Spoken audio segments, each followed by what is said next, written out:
मुंबई में एक लड़की रहती थी जिसका नाम तन्वी था। वह एक आईटी कंपनी में काम करती थी। एक दिन की बात है, उसके कुछ सहकर्मियों ने उसे शनिवार रात की पार्टी में चलने के लिए आमंत्रित किया, लेकिन रविवार को सुबह सुबह 4 बजे की फ्लाइट से तन्वी को दिल्ली अपने घर जाना था। जब तन्वी अपने सभी सहकर्मियों के साथ पार्टी में एंजॉय कर रही थी, तभी वहाँ दूसरे विभाग का एक लड़का भी आया। बातचीत के दौरान पता चला कि उसे भी उसी फ्लाइट से दिल्ली जाना है, सुबह 4 बजे की।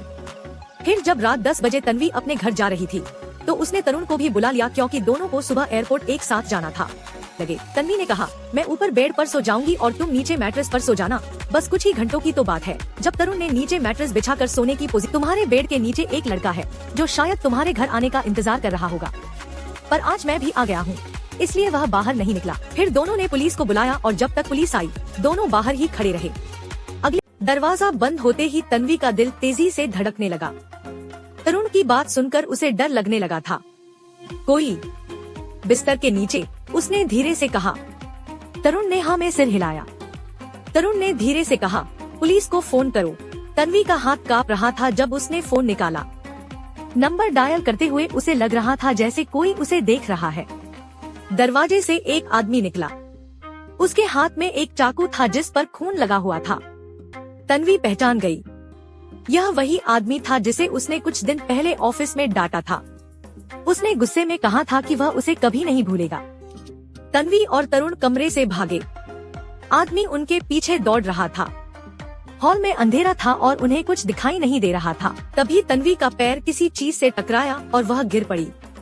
तन्वी ने अपनी आंखें बंद कर ली। उसे लगा जैसे अब सब खत्म हो गया, लेकिन तभी एक जोर की आवाज आई और आदमी चिल्लाया। तन्वी ने अपनी आंखें खोली। तरुण ने एक भारी फूलदान आदमी के सिर पर मार दिया था। आदमी जमीन पर गिर पड़ा, लेकिन वह अभी भी हिल रहा था। तभी पुलिस के सायरन की आवाज सुनाई दी।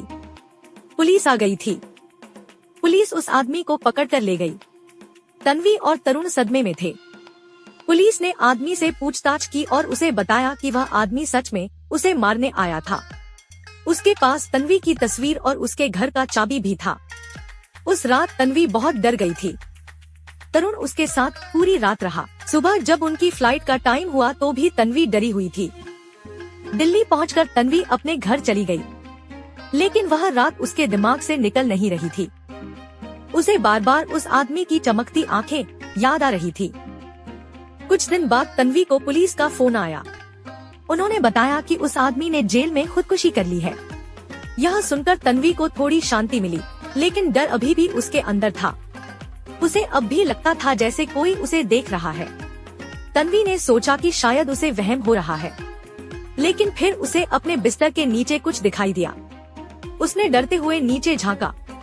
वहाँ एक और जोड़ी चमकती हुई आंखें थी। इस बार वह आंखें जानी पहचानी थी। वह आंखें तरुण की थी।